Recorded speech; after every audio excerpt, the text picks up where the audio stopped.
তো নতুন রুমে আইলাম আর আইসা আজকে করল্লা ভাজি রান্না করলাম। আর এদিক দিয়ে আছে মামু আছে, এরশাদ ভাই আছে, আর আমি আছি।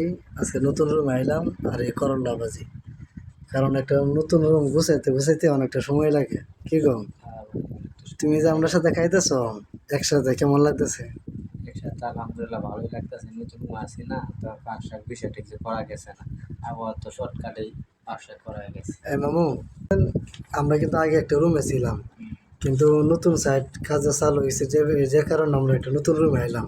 কেমন লাগলো এই 2 দিনে ফেরা সারি? মাথা ব্যথা করতে কিন্তু শেষ কাটলে দেখছি আলহামদুলিল্লাহ এটা সুন্দর টেবিল আছে, টেবিল আছে। আসলে একটা নতুন রুমে আসা অনেকটা কষ্টকর একটা বিষয়। বারাংপাতি সামান সবগুলো টানাটানি করতে হয়। অবশেষে আমরা 2 দিন লাগে তো অনেক কষ্ট করলাম, আর এই কষ্টর ফল আজকে এই রুমে আসলাম। আলহামদুলিল্লাহ রুমটা ভালো আছে। আর এই যে এদিক দিয়ে করলা ভাজি করলাম, এই যে আমাদের বাবুর্চি, সবাই আমরা একসাথে খাওয়া দাওয়া করলাম ইনশাল্লাহ। এখন রাত 12টা বাজে আর এখন আমরা রান্না করতেছি।